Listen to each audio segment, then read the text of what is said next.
the SEA, and we're going to hear about the workforce reductions within transportation that we've been experiencing over the last year. And you're on. Thank you so much, Mr. Chairman.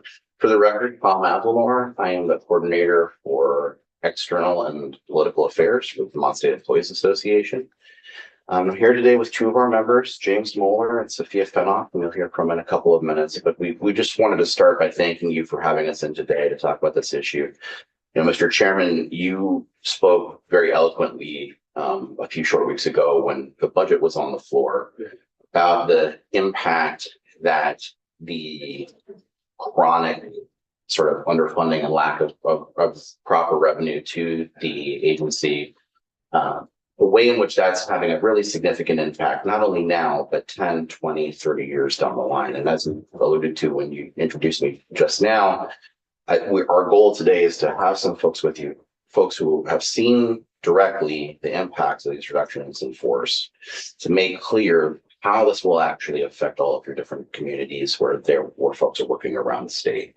You know, I'll just very briefly say that we sent a letter to the governor and copied this committee with a couple of ideas of potential revenue streams that might be helpful as we move forward to try to backfill some of what has been lost. But I think today our goal is really to speak less specifically about that and more about the work that these folks do and what will be lost essentially as a result of these unfortunate risks, so that we can hopefully get to a position in the near future where we're able to bring some of this work back. So I will just again make myself scarce here so you can hear from the real subject matter experts, the folks who do this work. And I'm happy at any point to take questions or to make a list of things that the committee would like to hear more about, so that I can consult with some of our colleagues throughout the union and get answers to you. But I'm sure you're eager to hear from these folks. So James and Sophia, please.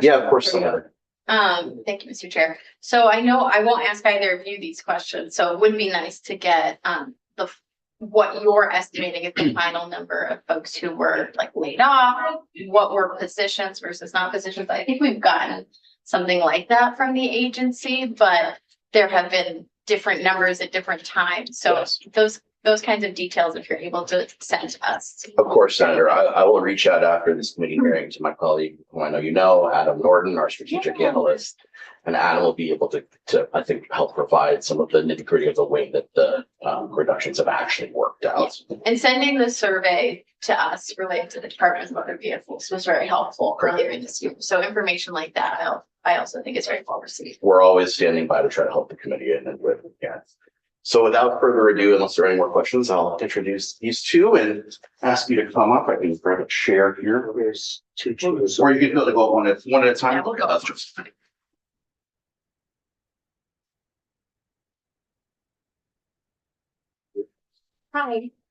Hi, my name is Sophia Fenoff. I was a rotational engineer for the state for 2 years. And being a rotational engineer, I am not great at public speaking, but I do have a statement written, so I'll be mostly reading off of that.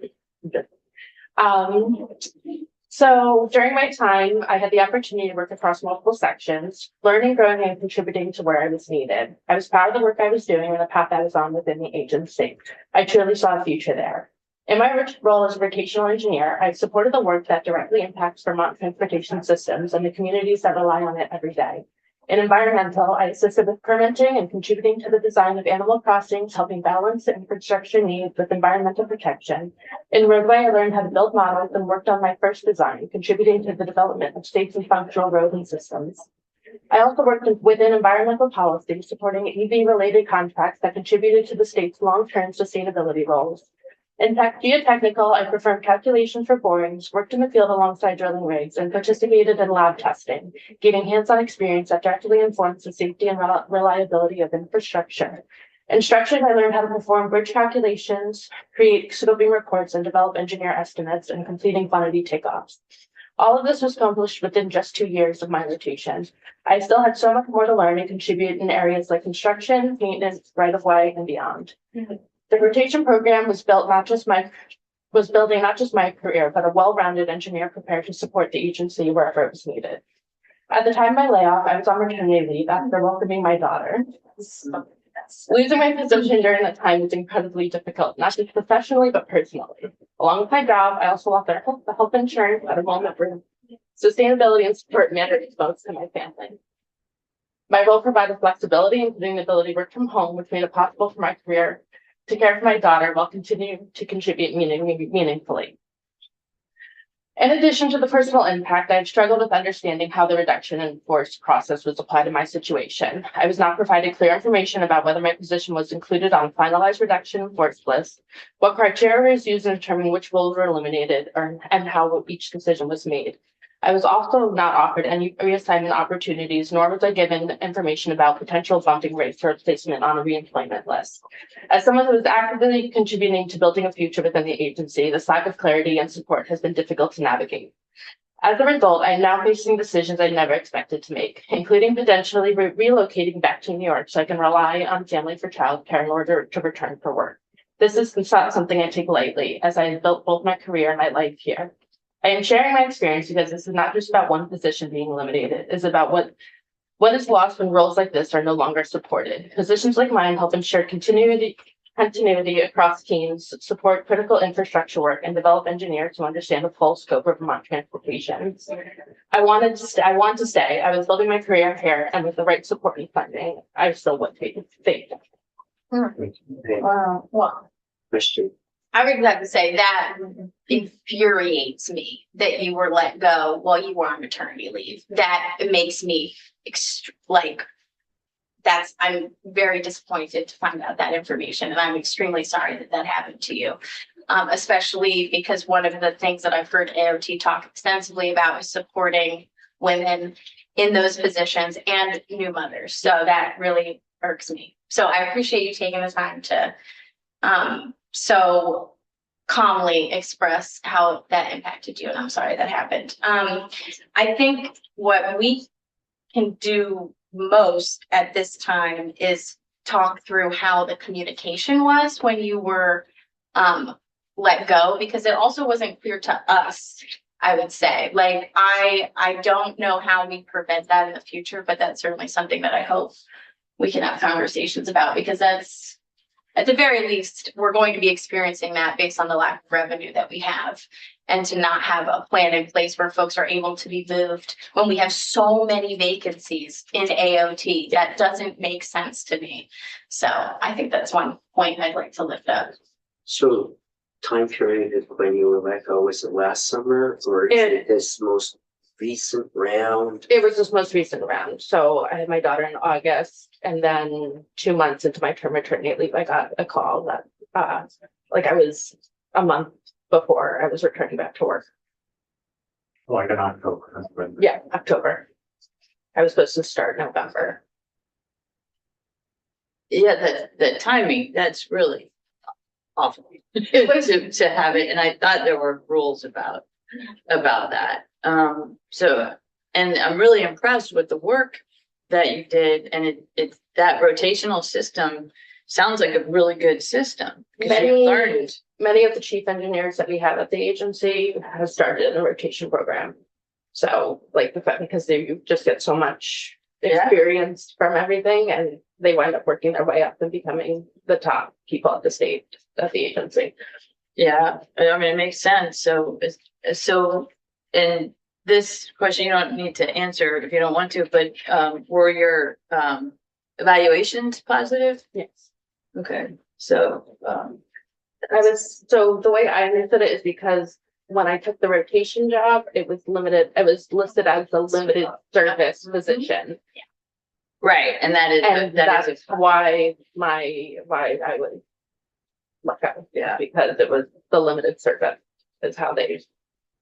right. But I thought even with limited service, they're supposed to tell you about other positions that I might be was available. only but- 2 years, Yeah. not 3 years. Oh, 3 years you get full. So like when it's okay. like, Just, everything. Oh, gosh, I'm Like that. sorry. Yeah, All right. yeah. Well, thank you very much for being willing to share your story. It really helps us. And maybe it helped. That was gonna be my question, how many years did you have? Yeah. Limited service, that's why you didn't get the risk. That's why I was not, And they didn't say there are what other jobs or open. No, and you were asking about like the line of communication. I got a call from my super, the head, and he kind of told me like to kind of prepare for what was this coming. And then I called my direct super to kind of, and she's like, what do you mean? Like I just talked to, like, she had no idea what was going on. And she's like, reached out to, I was supposed to start with maintenance within 4 weeks. So she's like, I just had a meeting with someone from maintenance, talked about what I'd be doing there. And she had no idea like what was happening. It was very unclear, like it just, yeah. Well, I really hope that you don't have to leave for, because I think you're the exact story that we hear about frequently when people say, I want young people to stay here, I want young people to stay here. And then you're the exact example of someone who we are trying to recruit and retain. And stay, like, Yeah. especially, I really hope that there's something that can be done for your individual situation, but also proactively in the future. And I know that there's many people in this building that are actively looking for folks who have your skill set. So, Have you, yeah. have you gone to look at other state jobs? Have you, outside of AOT's communication with HR?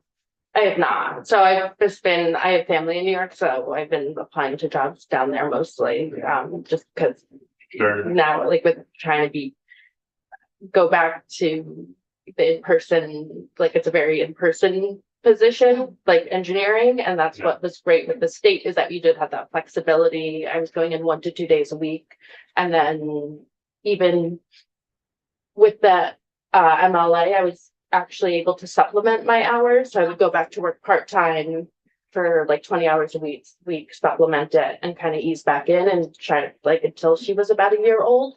Right. And now it's kind of That's all up in the air. it's all up in the air now. Yeah. We thank you for coming and telling us your story. Yeah. We wish it was different. I appreciate it. Thank you.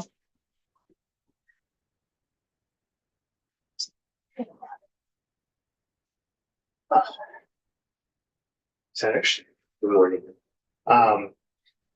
You need your name. My name's James Moeller. I was a district technician, for all of 7 months. Sorry, I think I composed myself a little. I was more upset by her story than I expected. At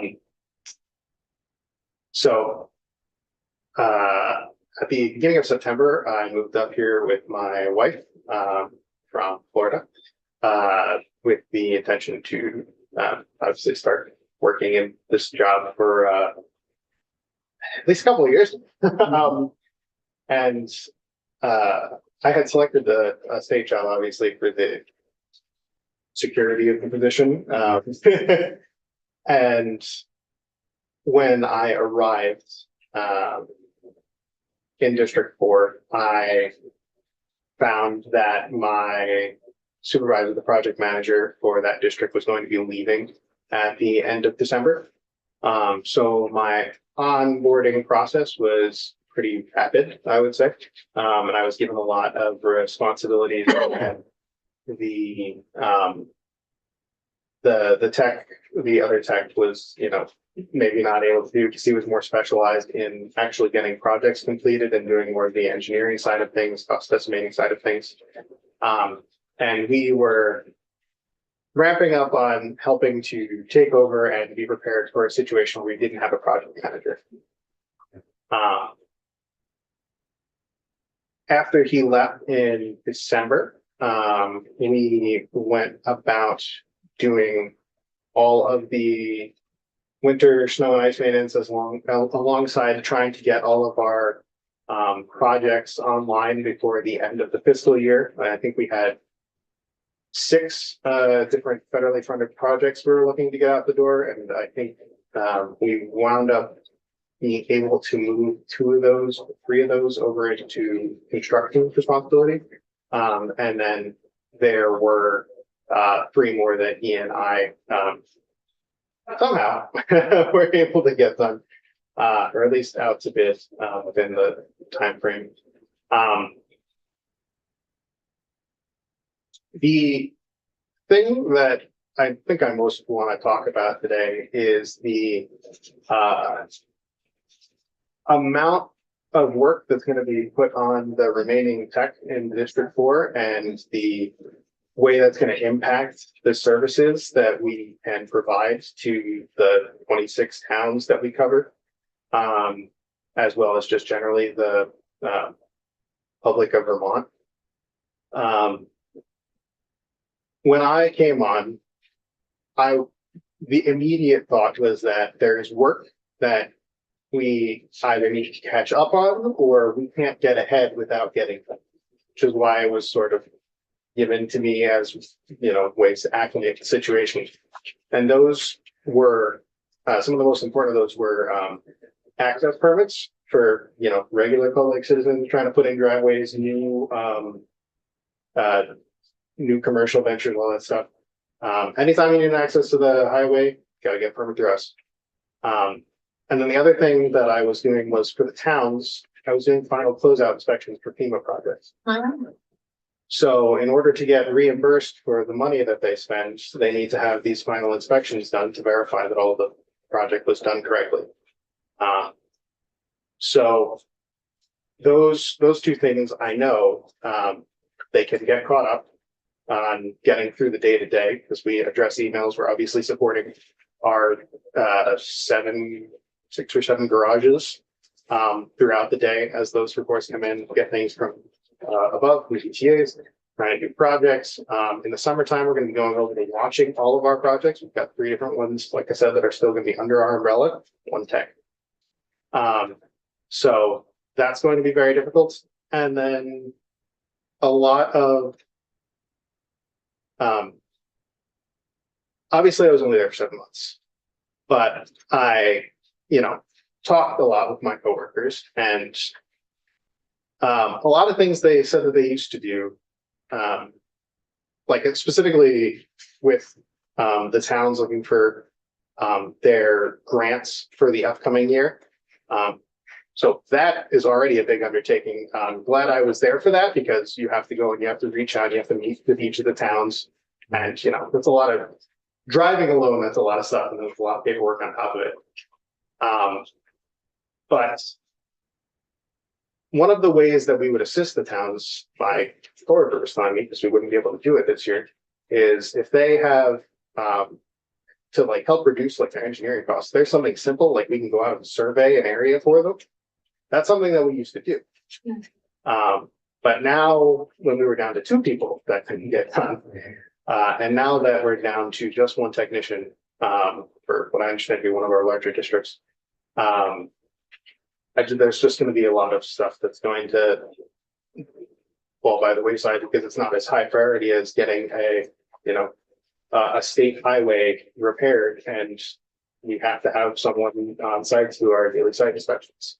Like I said, 3 projects, 1 person right now. So that's sort of the state things are in as far as District 4. And to sort of speak to a prior point, I'm still not exactly sure why I was ripped either. We, for at least the 2 or 3 weeks that I knew it was upcoming, my coworker and I sort of twisted ourselves in knots over how I, might be, not ripped in this situation, evaluating, looking at ourselves compared to the other districts. My understanding is that most of them still have 2 people there. Whether or not, and there, it's not even just that it's a project manager and a technician pair at all of them. Some of them have 2 technicians. It's my understanding we're the only one with 1 person. So it's been very unclear. I've had no coworker say anything but how can we get you back in the door? So yeah, it's been pretty tough. Well, District 4 is my garage, so That's why. that, Tom, I see you. Yes, sir.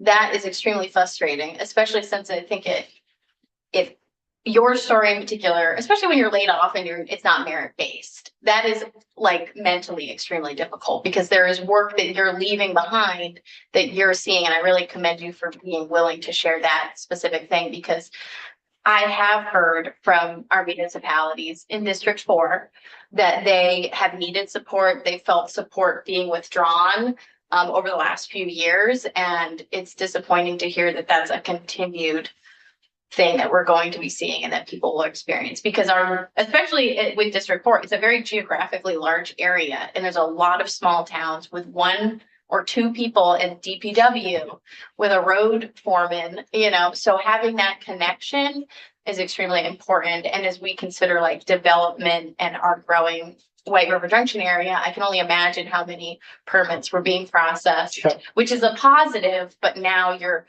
being asked to reprioritize, or your district will be asked to reprioritize. So I do hope, and that's frustrating as well, both from the work being left on the table and the slowness, and also the lack of a merit-based change when there was work that needed to be done. So that's very frustrating, especially knowing that's going to have a direct impact on the area. And I'm just to sort of, speak more towards the town's feeling supported.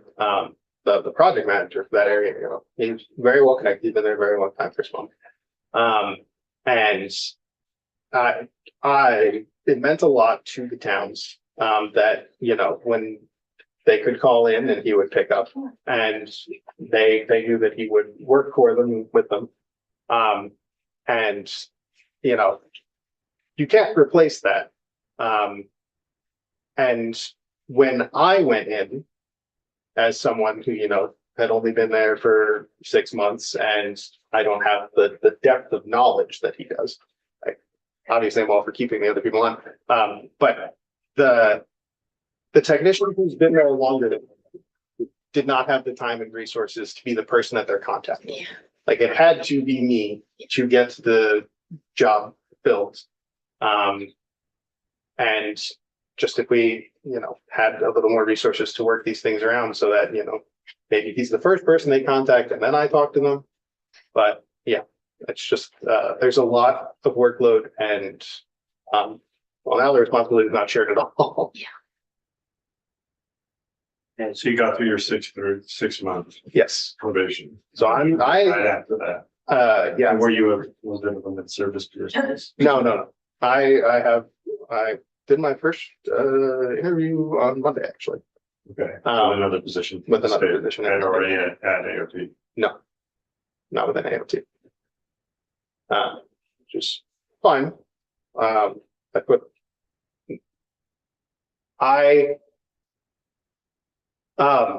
I've also been looking out of state for a job, because, personally, I have, I got married last year. My wife and I moved up here. We're looking for something permanent and supportive for, the coming years. And so I have pretty strict limitations on what I put in for my RIF band. I know it's impossible to move up. This is another thing about the RIF rights. So I couldn't apply for anything higher than what I already was. So I have a pretty tight band on that. I don't expect that I'll hear a lot of stuff back. I'm obviously going to use all 3 of the opportunities that I get, but we need a stable position with, good income for the future that we want to have. Right. it really is interesting that as we talk about revenue to support the agency over time and new projects and that, one of the things that we've talked about is the construction industry and they need stuff to plan. We can't maintain a workforce unless we do something that's more than 1 year. And, I would just say to you that the bill that we got that came back from the House, that's a T bill, has 1 year worth of funding. And, so the agencies in the push, in the leadership, how do they maintain their own people? And it totally is, you're looking out for your future and we totally understand that. But there has to be ongoing money to support this. it has to be ongoing and it has to be recognized what the future looks like and not because it leaves both our own employees in a bad place and the construction industry. It's just not good. 1 year Yeah. doesn't cut it. And it creates long-term turnover. You know, when you have your fellow who are in District 4 who are going, holy smokes, like, I thought that I was gonna be able to have not this entire portfolio of things to do. I think that that's also a long-term problem as well, because you lose talent. Yep. And that's a thing that we have strived for years to cultivate. So it's frustrating because it sounds like you're really solutions oriented already, just based on what you've been saying about your Oh. position before. So I hope that the RIF process serves you well. And I have never had the RIF process as an employee. I've never worked for state government, but I do hope that you can find a position within the state as well, to the previous point. I like it. Thank you. I'd like to say. Yeah. But yeah. Well, appreciate your time. Thank you so Yeah, much. thank you. We're tremendously grateful luck. for your having us, Mr. Chairman. Well, it helps us in the story, you know, and I would say this to the committee. They're gonna take the T-bill up this afternoon. They asked me to In come finance. in finance. They asked me to come in at 1. Any one of you are invited that wanted to come. One of the first points I'm going to make is we need to do something that's more than 1 year. It has to be something that can go over time. And I would welcome any member of this committee relaying what we just heard. Mhm. Yeah, and these are exactly the people we say we want to get into the state generally, but then especially engineering and technical skills. Yeah. I mean, that's so important and so valuable, and it's hard for the private sector to But get. you've got, you know, we've got an agency that's chronically underfunded. Right, which is maybe a choice that, but It is. It is a yeah, choice, yeah, I know. It's a choice. Yeah, We could change. and we're proposing alternatives. Well, we at least tried to do something that Yeah. worked further than 1 year. Yeah. At that, I think, That's one more. Go ahead. What was the total? How many people? I want to make sure with, as Councilor Senator White's question, that we're getting you the absolutely correct numbers. So I do want to partner again with my colleague on board to make sure that I'm not misstating it. Right. So I will have that to you later today. Positions and people. Because there were some open positions. Yeah. Yes. yeah, we had, Okay. what we know is the 62, 31 and 31 positions. But Yes. we don't know how many wide bodies. Yeah. Of course. And that would be very helpful for us to have before we went to the floor. We will send that to you shortly, Mr. Chairman. You know, we've got pretty good numbers around projects, around buildings, around what's happening in public transit. You know, I've got like a sheet here. And it's everything from, you know, at the local level, bridges closed and that. But the 62 employees is a big deal. Yes. Well, we certainly appreciate You this. voted no? This committee's focus on this issue, as I said, your comments before, Mr. Chairman, on the floor recently, and we appreciate your efforts to make sure that we've got a well-funded system that's actually up to meet the state of Vermont. So thank you again for having us. Thank you. And